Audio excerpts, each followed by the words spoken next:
En 1875 se inaugura el ex penal García Moreno con 71 prisioneros, 71 argonautas encarcelados en una visión de futuro que salió mal.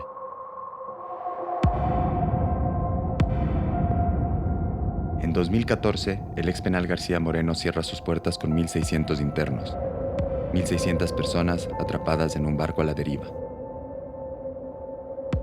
El panóptico imagina un modelo social basado en la observación, el autocontrol y el aislamiento. No es la vigilancia, sino el sentirse vigilado lo que activa el poder panóptico. Un solo guardia en la torre de observación controla el movimiento de los prisioneros en los pabellones. El panóptico es mucho más que un tipo de arquitectura.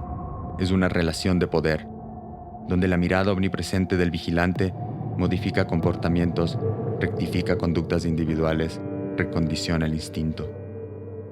La cárcel, la fábrica, el psiquiátrico, la escuela, son elementos de la sociedad panóptica, nos recuerda el filósofo francés Michel Foucault. La sociedad de la disciplina es la proyección del panóptico en la mentalidad de una época, la sociedad europea del siglo XIX. La misma mentalidad que García Moreno imaginó para Quito cuando ordenó construir el panóptico. Originalmente construido con 270 celdas unipersonales, el panóptico de Quito es un edificio radial en forma de estrella, con 5 pabellones de 3 plantas, unidos por una torre de observación. El primer nombre oficial del ex penal García Moreno es Penitenciaría Nacional. El último es Centro de Rehabilitación Social de Varones número 1 de Quito. Una cárcel incrustada a 2.800 metros de altura, que no sin ironía se ubica entre el barrio La Libertad y la Colina del Placer.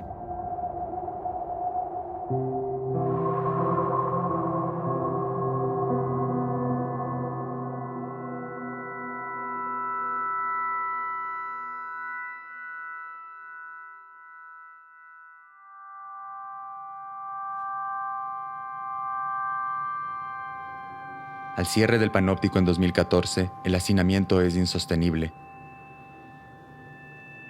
La cárcel opera al 500% de su capacidad.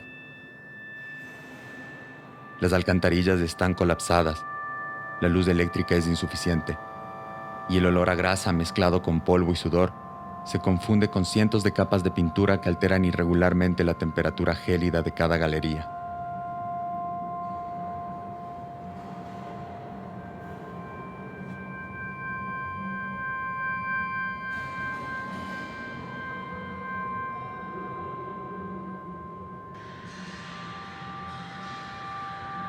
La ministra de Justicia, Derechos Humanos y Cultos, Lady Zúñiga, nos contrata para registrar visualmente el estado del edificio después de su cierre.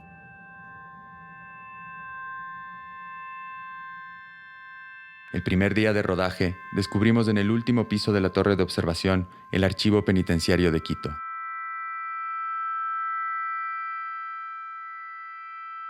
Ese momento, el documental enfrenta al panóptico por primera vez. El edificio no está vacío. El ex penal García Moreno esconde en su cúpula la memoria panóptica de la ciudad. Esconde años de documentación institucional donde se registra el día a día de la cárcel. Esconde 139 años de historia del país. Ese momento, el documental se introduce en un empolvado almacén, una bodega donde se apilan documentos, equipos médicos, colchones, escobas, detergente.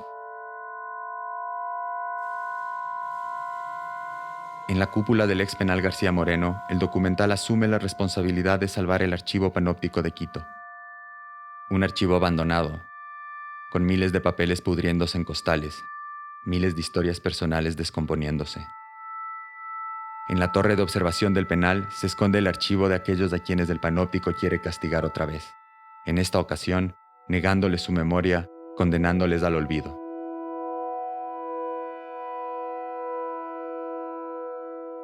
El archivo penitenciario cuenta que en 139 años los prisioneros de Quito logran desactivar el dispositivo panóptico, convirtiendo al penal en una nave a la deriva, un barco pirata, un galeón perdido en el tiempo.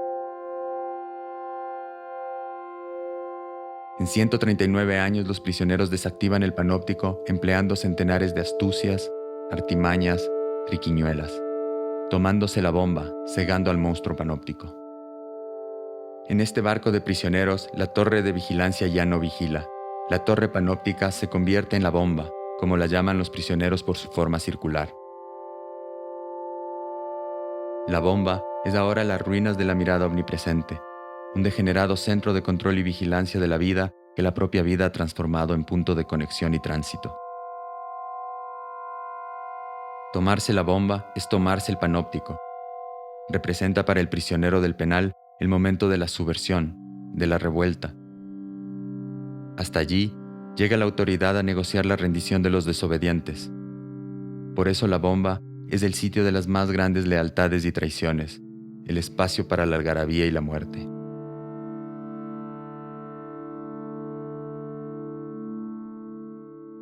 Documentar el ex penal García Moreno es construir una caja de resonancia para el testimonio prisionero. El archivo panóptico no se agota en los documentos institucionales.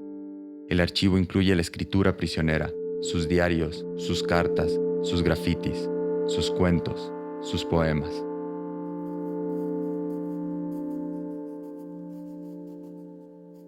Este documental es ahora parte del archivo panóptico. Es parte de 139 años de sufrimiento, tortura y castigo. Esta es la historia de parias urbanos, de deudores, de criminales, de inocentes, de presos políticos. Es también la historia de mujeres, de hijas, de compañeras, de esposas, de madres, de amantes.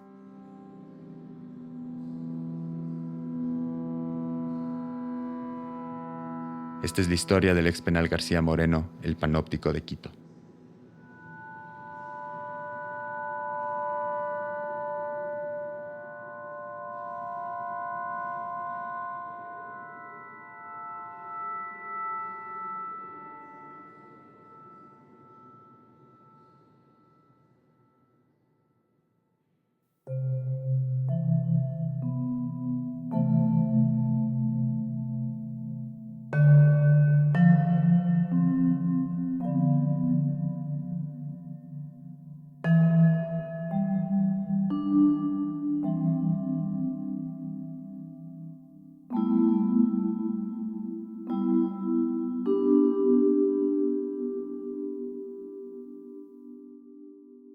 El cierre del penal en 2014 congela el tiempo al interior de las celdas.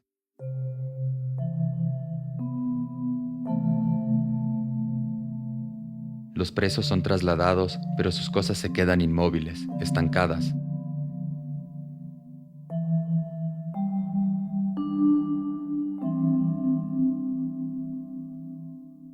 Fotos, ropa, comida, tazas, cucharas, televisiones, consolas de videojuegos, radios, teléfonos celulares, billeteras.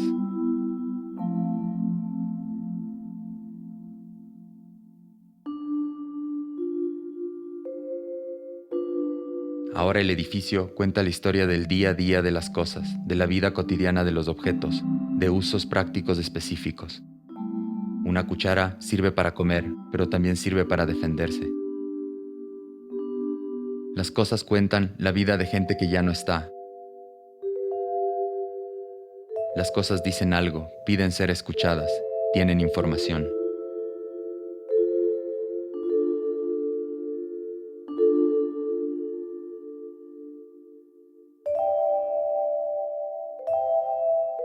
En 139 años de historia, el ex penal García Moreno es un archivo que trasciende el documento institucional. El panóptico de Quito desafía la noción académica de archivo. El archivo penitenciario no se agota en la palabra escrita. El archivo ofrece un registro sensorial mucho más amplio y complejo.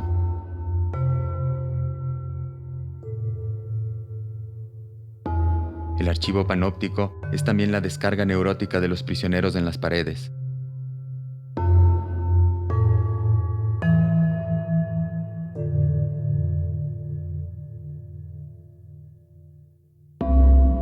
Es la colección de trazos expresionistas, de huellas rupestres.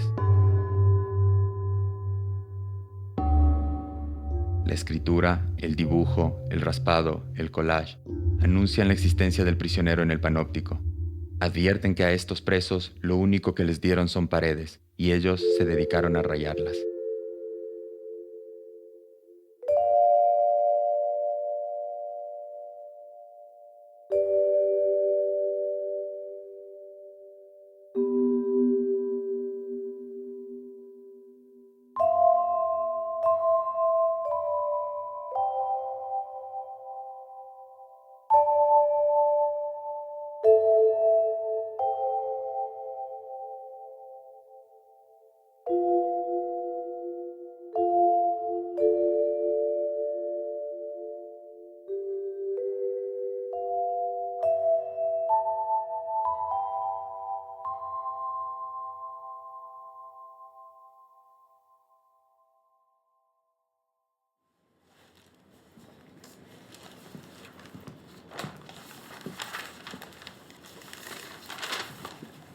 Quito, 11 de diciembre de 2007.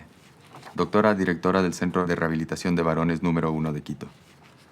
Yo, OT, interno del pabellón B, celda número 11, de este centro de reclusión, me dirijo a usted muy comedidamente para solicitar su digna autoridad que me permita el ingreso de una antena de televisión y el cable coaxial para la misma antena. Este pedido lo realizo por cuanto estoy ubicado en el primer piso y no coge la señal de televisión, siendo esta una de las primeras formas de distracción.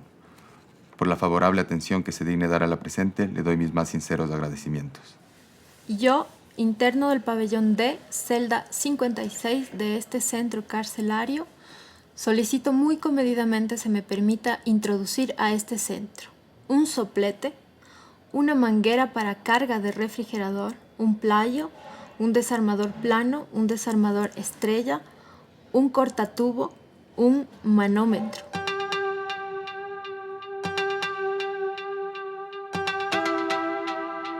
En 139 años, los prisioneros de Quito reconstruyen, adaptan y remodelan el panóptico. El archivo contiene cientos de solicitudes de internos pidiendo ingresar material de construcción, cemento, baldosas, ladrillo. Cada una de ellas resuelve un problema específico. Una cama extra para el quinto interno de una celda, un mesón de cocina para preparar alimentos, un pequeño armario para ropa. En 139 años, los prisioneros de Quito inventan y adaptan tecnologías. Todo este trabajo de hormiga, desde abajo, sin recursos, devuelve al prisionero la ilusión vital de existir, de tener un proyecto, una función, una meta. Pero sobre todo, este trabajo convierte el panóptico en un modelo social ajeno a la vigilancia, sin que ello signifique que el panóptico ciego sea un modelo menos violento o menos cruel. Por el contrario, el panóptico convertido en barco pirata es una lucha descarnada por la sobrevivencia.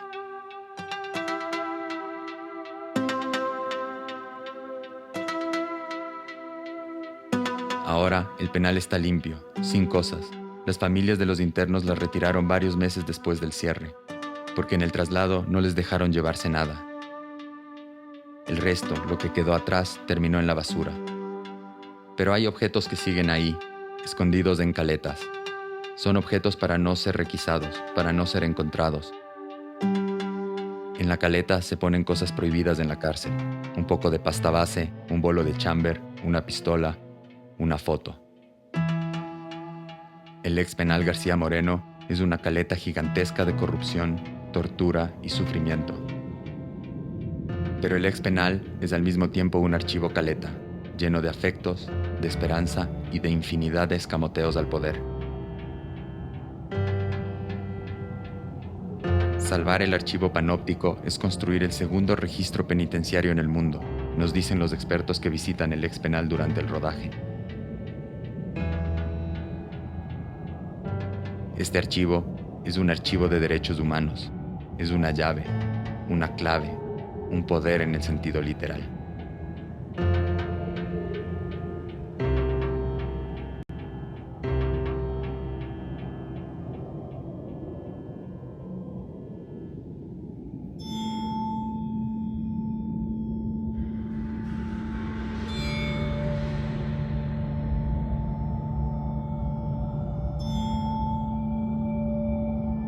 culpa cristiana es una herramienta de sobrevivencia en el panóptico. Por un lado, la culpa es un aliciente de libertad.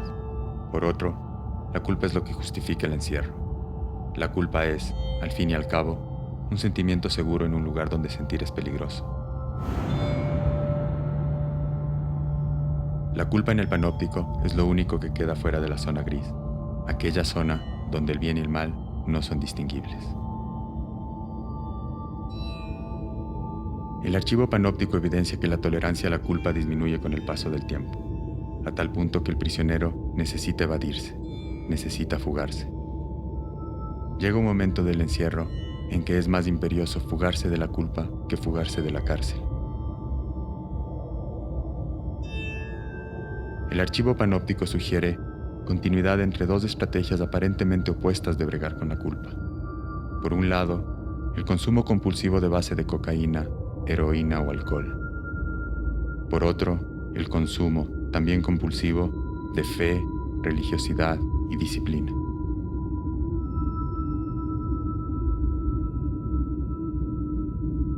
Las dos alternativas comparten con la culpa una característica. Las dos orbitan alrededor de la zona gris.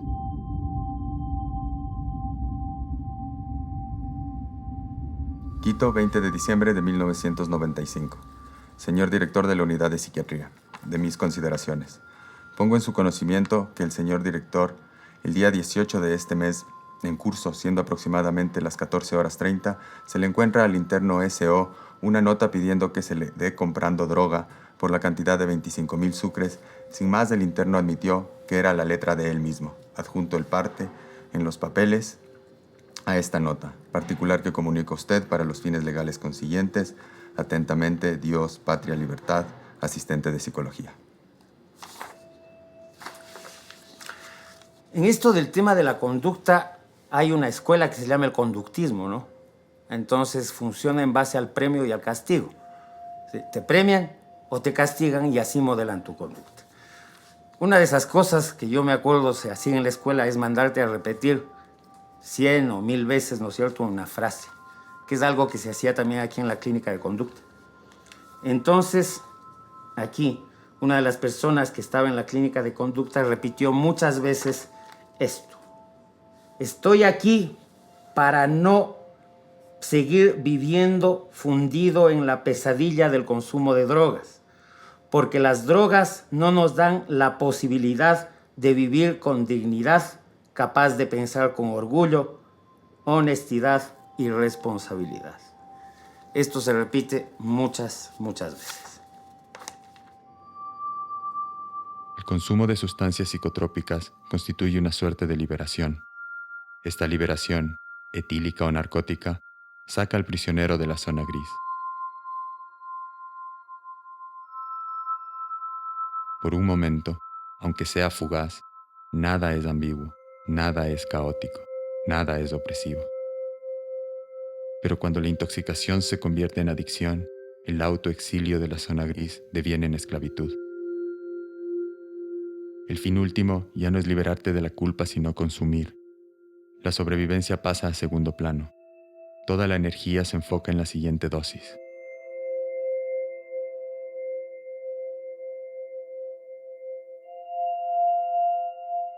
En el lenguaje del Panóptico de Quito, el exiliado adicto tiene varios nombres: polilla, refugiado, come muertos.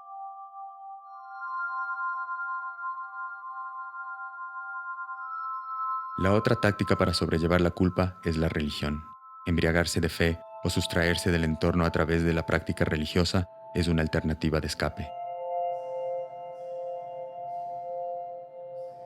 Perder todo interés en la cotidianidad y volcarse hacia cualquier idea de divinidad o trascendencia, generalmente cristiana, permite al preso del panóptico expiar la culpa.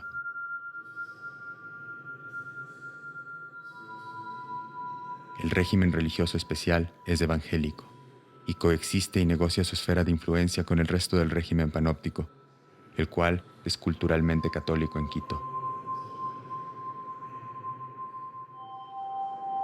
La estrecha conexión entre adicción y devoción en el Panóptico de Quito no es fortuita, tampoco es metafísica, es histórica. Desde su inauguración, el panóptico consideró la doctrina cristiana como mecanismo de regeneración del prisionero, sobre todo aquel sumido en el alcohol.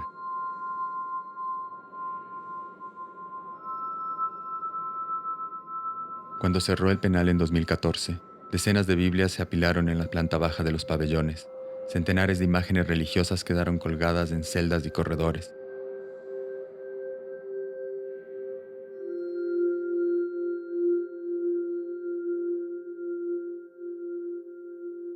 Toda esta parafernalia constituye la materialidad de un universo de tecnologías espirituales destinadas a paliar la culpa prisionera, porque no solo la sociedad considera que el criminal debe ser castigado, el preso comparte ese imaginario, y no pocas veces su juicio es mucho más cruel y tortuoso que el de aquellos que lo declararon culpable.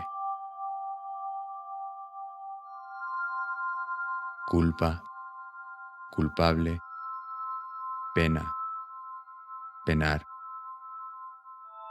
penitenciaría, penitencia.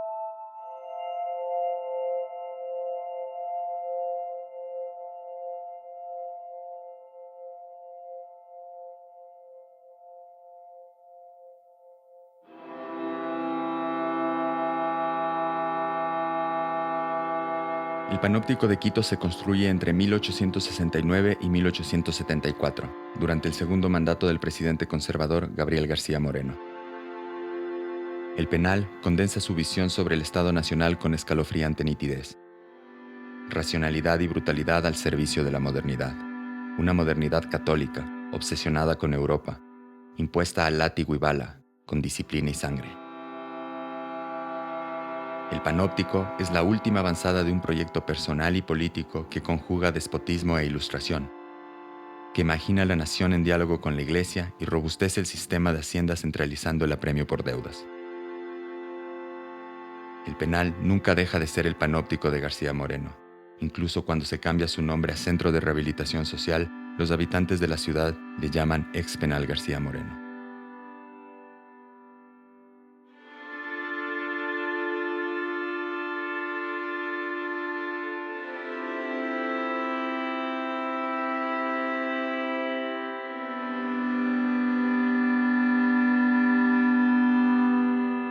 Pero el Panóptico de Quito tiene una celda que no le pertenece a García Moreno, un punto de fuga que agrieta la modernidad panóptica conservadora. Durante años, en la celda 13 del pabellón E no vive nadie, a pesar del dramático hacinamiento en el resto del penal.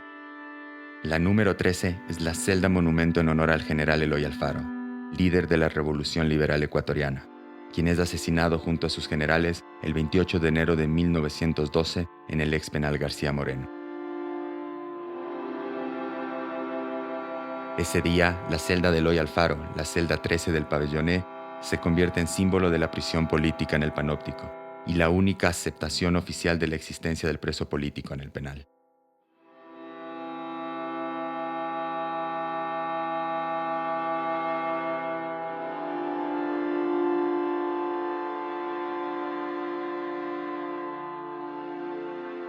Pese a la insistencia de la historiografía ecuatoriana sobre el papel de la prisión política como herramienta de gobierno, el archivo del ex penal García Moreno niega sistemáticamente al preso político.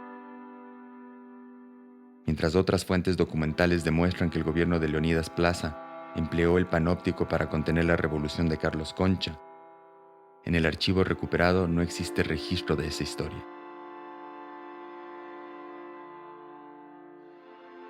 El único documento sobre presos políticos encontrado durante la investigación fue el libro de prontuarios del penal durante la presidencia de León Febres Cordero, donde aparecen los integrantes del movimiento guerrillero Alfaro Vive Carajo. Pero incluso ese registro borra la historia de los presos políticos con una facilidad insultante. Es cierto que la prisión política es una categoría maleable, manipulable, que emerge en la autodefinición del interno como preso político y la negativa absoluta de la cárcel de otorgarle ese estatus. Sin embargo, cuesta aceptar que en la candidez y crueldad de la narrativa panóptica de Quito no existan al menos vestigios que den cuenta del paso de prisioneros políticos por el penal.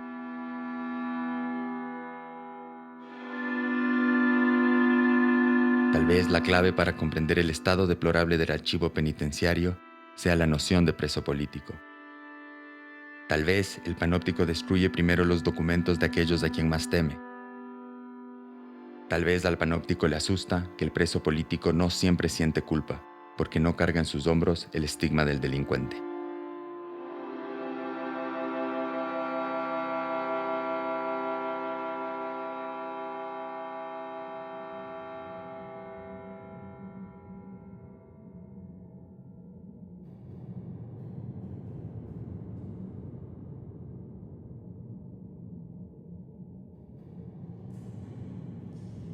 Sobrevivir en el panóptico es un trámite. Los trámites cuestan. Sobrevivencia, trámite, dinero. Esa es la estructura básica de la cárcel. Es la estructura donde la vida es reducida por la burocracia, a la caridad, a la enfermedad, a la muerte. En el penal, la enfermedad se convierte en un largo ir y venir de documentos. Documentos que hablan de escasez de medicamentos, de impotencia frente al dolor del cuerpo, de la banalización de la muerte del prisionero.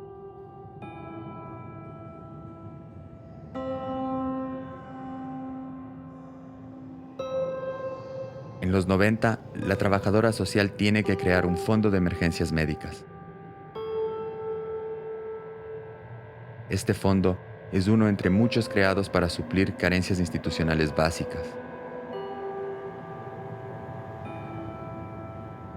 Inicialmente, el fondo médico se alimenta de la venta de tarjetas de cabina telefónicas ubicadas en cada pabellón. Con el tiempo, el financiamiento del fondo evoluciona hasta incluir un cuasi impuesto cobrado a todos los negocios formales del penal.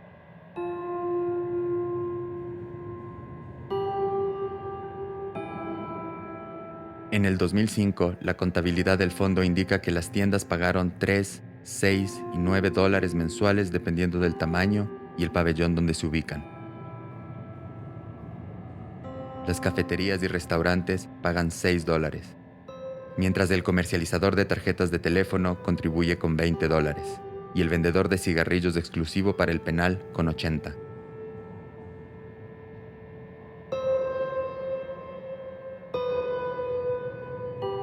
El total recaudado el mes de febrero de 2005 es $225. En ese mismo mes, el fondo gasta en radiografías, atención médica, una neumonía, varias recetas y el transporte de un cofre funerario.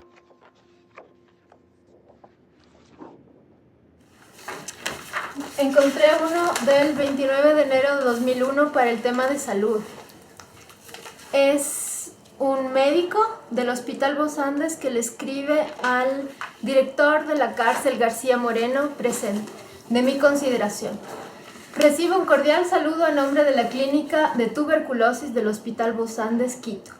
Informe que por motivo de las irregularidades y visitas a la clínica de TB, o sea, tuberculosis, el señor JS volvió a tener una recaída con VAR positivo.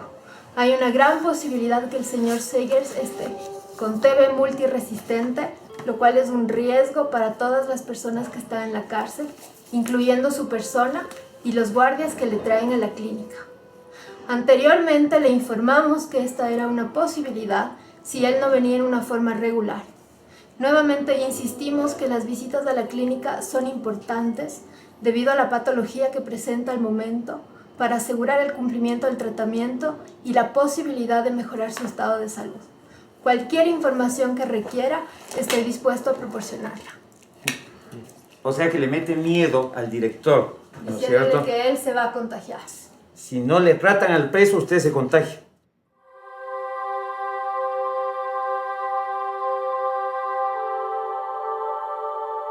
Cien años antes, el libro Diario de Novedades indica que un prisionero es enviado al hospital militar para reponer su salud. En este documento, escrito con caligrafía que actualmente solo se encuentra en partes de matrimonio, no se informa nada sobre el destino del preso.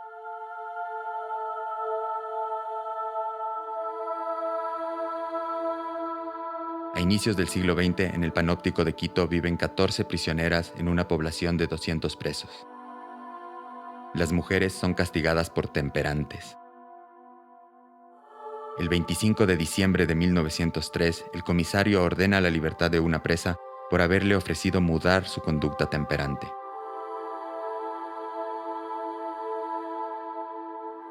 Los castigos más frecuentes de la época se aplican por insolentarse, por ser altanero, por insultar o faltar al respeto al personal del panóptico.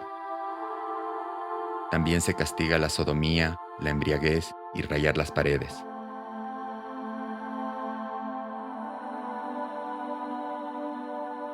El trámite de inicios del siglo XX contiene castigos semejantes al trámite de inicios del siglo XXI, pero su escritura es otra. Su lenguaje remite a un pasado donde el panóptico todavía significa modernidad. Esta bitácora ofrece, sin embargo, un referente para reconstruir la historia del trámite y el castigo penitenciario. Una historia que muestra la rigidez de la moral panóptica, el temple de la utopía disciplinaria frente a la viscosidad del tiempo.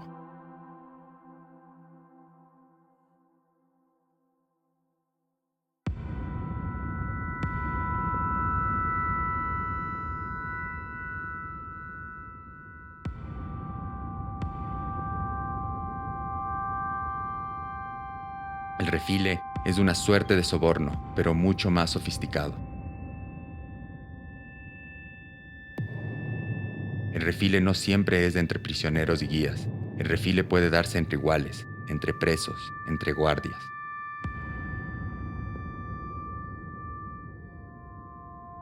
Un favor, un permiso de negocio, una comida extra, un poco de droga, no ir al calabozo, evitar una paliza y un sinnúmero de cosas más se resuelven refilando.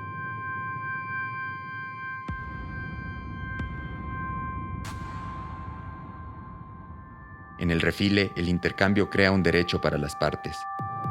La única condición es que los participantes tengan claro en la misma interacción que no están siendo generosos, amigables, hostiles, sino que están acordando reconocerse mutuamente fuera de la norma institucional.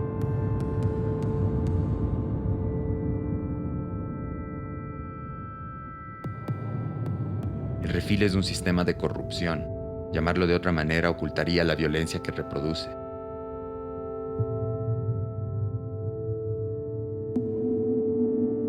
Pero el refile es también la práctica que logró cegar al vigilante, clausurar la torre de observación, burlar al panóptico.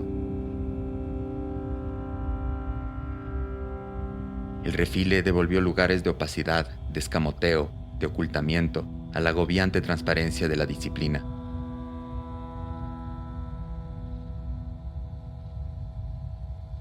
El refile es un acuerdo ilegal entre desobedientes.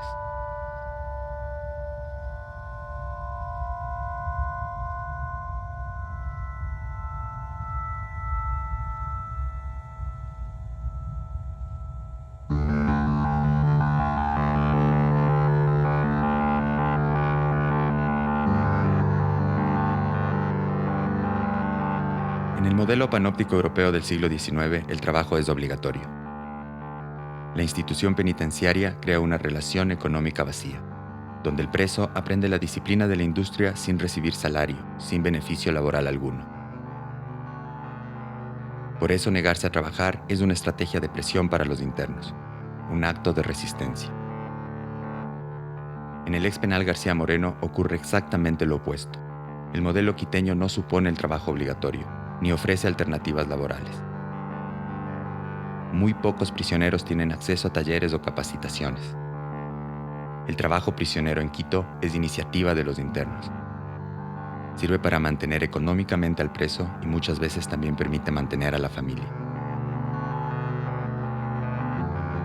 En el panóptico de Quito, el trabajo no es una relación económica vacía. Su fin no es la disciplina, sino la sobrevivencia.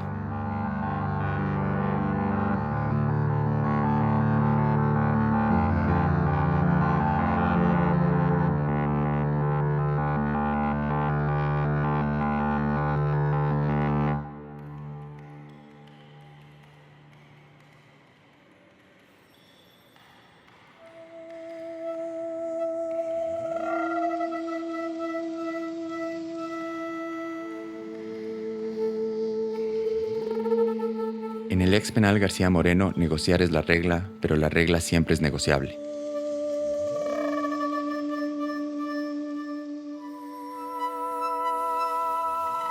El archivo indica que, al menos desde los años 90, el trámite para poner un negocio requiere la autorización de la directiva del pabellón y del comité de internos. Una vez sorteada esta negociación, se realiza una solicitud oficial a la dirección del penal, donde se reinterpreta el negocio desde la retórica de la rehabilitación social. Cuando se aprueba la autorización, el preso tiene que negociar el pago mensual con el Fondo de Emergencias Médicas, que sirve para socorrer a indigentes.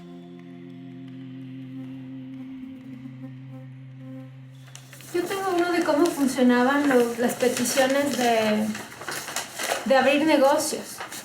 Y este es interesante porque le niega. Es un interno PC que solicita el taller de zapatería que está vacío en el pabellón C porque el que tenía el taller se fue libre. Y le contestan que no es posible darle ese espacio para negocio alguno, mas sin embargo se conversó con el interesado y se le manifestó que se le puede autorizar su petición en otra área, dándole la alternativa de colocar un kiosco. Sugerencia que fue aceptada de muy buena forma. Doctor C.G., director del Centro de Rehabilitación Social de Varones número 1 de Quito, por medio de la presente, pongo en su conocimiento que previa mi autorización y firma del convenio respectivo se ha otorgado al señor J.E. como distribuidor exclusivo de cigarrillos del interior del centro, pabellones A, B, C, D y E, y de manera indefinida. Por esta razón comunico a ustedes que a partir del 1 de febrero de 2005 queda prohibido el ingreso a este centro de cualquier marca de cigarrillo, a cualquier persona, visita o cargador de víveres sin excepción, que no porte la autorización o identificación respectiva emitida por el Departamento de Trabajo Social. Concurro ante su autoridad para solicitar se autorice el ingreso de los siguientes productos: taxo, frutilla, mora, guanábana, mandarina, mango, banano, melón, borojó, papaya, naranja, guayaba. Los mismos que serán utilizados en el kiosco que adquirí en el pabellón C para expender frutas, jugos naturales, hamburguesas, perros calientes, entre otros alimentos, en procura de brindar un excelente servicio a los compañeros internos y personal del centro, a la vez contribuir a buscar mi sustento económico y rehabilitación a través del trabajo honrado y compartido con mis compañeros que me ayudarán en dicho negocio. Por la favorable atención que se dignen dar a la presente, anticipo mis agradecimientos. Atentamente, interno.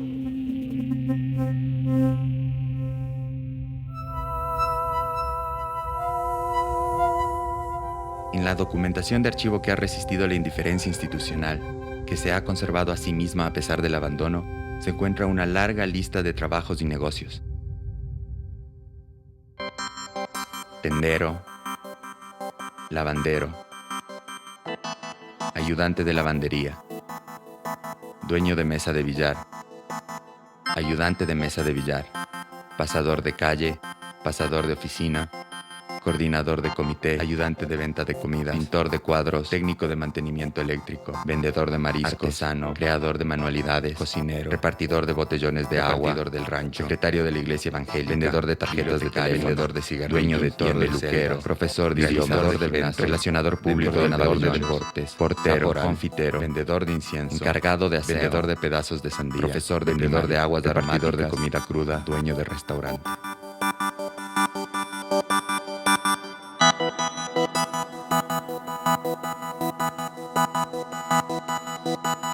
Todo es dinero en el panóptico. Todo se compra, todo se vende. Incluso las personas se transforman en dinero. En el penal no hay trueque, no se intercambian cosas. La producción y circulación de mercancías es bursátil. En 139 años los presos de Quito convierten el panóptico en una bolsa de valores invertida.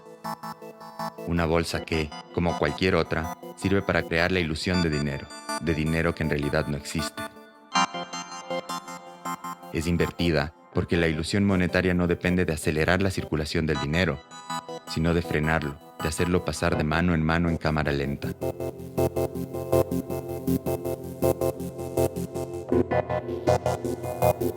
En el archivo constan deudas por compra y venta de celdas, con precios que oscilan entre $500 y $2,000 dependiendo del pabellón. También se registran deudas por drogas, deudas por alimentos, deudas por electrodomésticos y deudas por acuartelada, como se denomina el pago mensual por la limpieza. El ciclo de crédito en el penal toma como referencia el día de visita. El interés varía, pero siempre en función de tasas absurdas. $1 puede convertirse en $16 en una semana, $50 en 800. La deuda en el penal crece sin control cuando los negocios y las transferencias dejan de operar, dejan de alimentar la economía panóptica.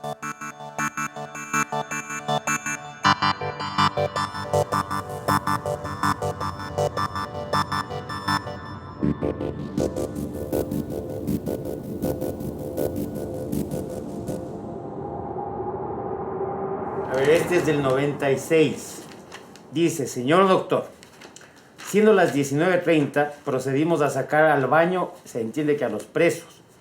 Y estando abriendo la celda número 3, encuentro a los internos I y R en actos obscenos. Procedo a reclamarles y el interno I procede a ahorcarme. Al ver que el interno no podía hacer nada, corre al baño y se embadurna de mierda. Debo decir que a cada uno les procedo a patear.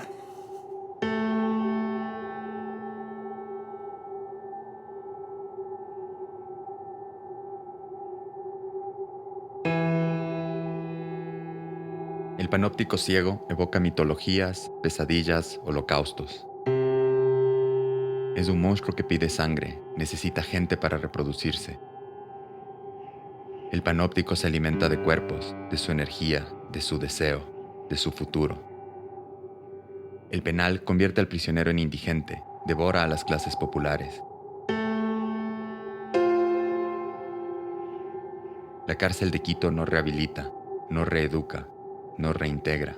La cárcel destruye, destituye, destierra.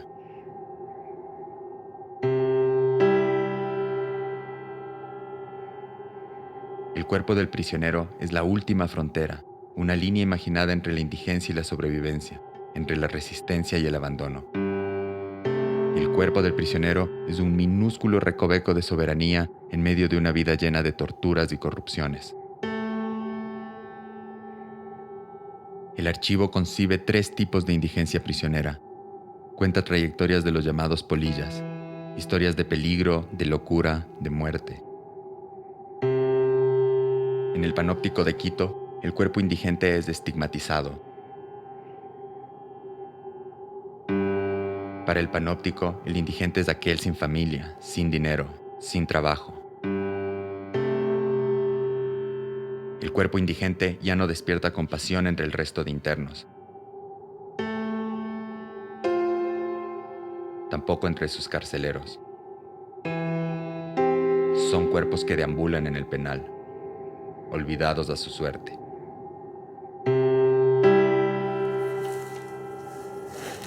En referencia al memo número 74 del 23 de enero del 2007, este Departamento, Trabajo Social, no autoriza al interno SD para la instalación de una lavandería de ropa al interior del pabellón B, ya que con esto se perdería 20 manos de obra de internos que se ganan económicamente lavando ropa y tomando en cuenta que son los homosexuales quienes realizan este tipo de actividad laboral.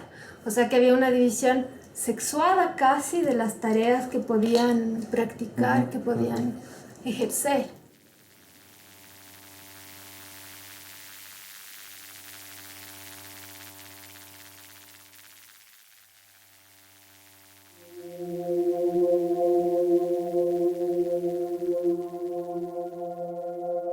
El otro cuerpo prisionero, el cuerpo funcional al sistema penitenciario, no solo soporta el encierro, toma riesgos, negocia con la institución momentos de intimidad, de sexo, de orgasmo.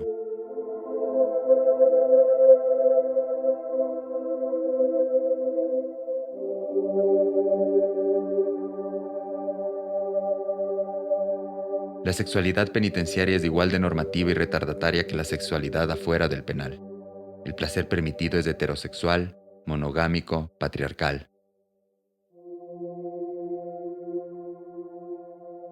Es también un placer monitoreado y autorizado por la administración del centro. La vida sexual del interno es sometida al visto bueno del Departamento de Diagnóstico y de Trabajo Social.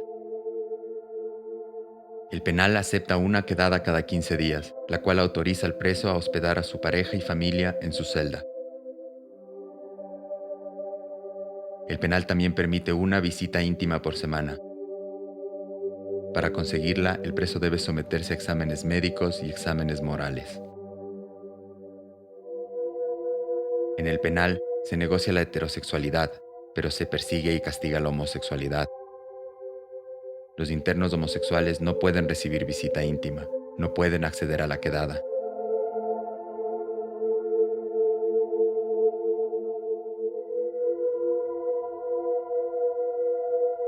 La pareja homosexual no es reconocida por la institución. El director sugiere al interno que se consiga una mujer antes de solicitar ese privilegio. El director no se entera que la homosexualidad no es ni delito ni enfermedad. El director no acepta que la homosexualidad es derecho constitucional.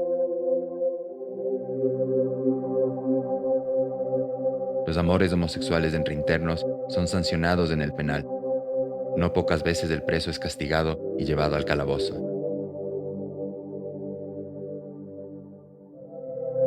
En el penal, el homosexual no es solamente castigado porque es homosexual. Es castigado porque ese cuerpo no se conforma con sobrevivir, porque ese cuerpo busca algo más, se arriesga al placer, no se somete a la autoridad.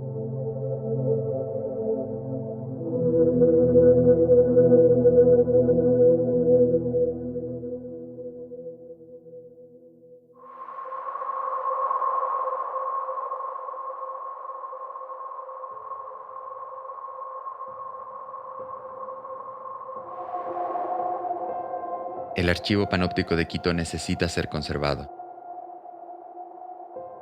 El archivo penitenciario no es solamente memoria patrimonial.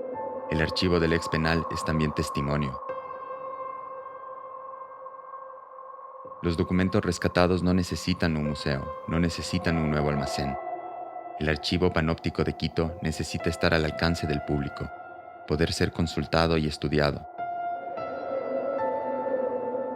En algunos casos, el archivo necesita volver a quienes habitan sus documentos, esta vez como prueba de las torturas que padecieron.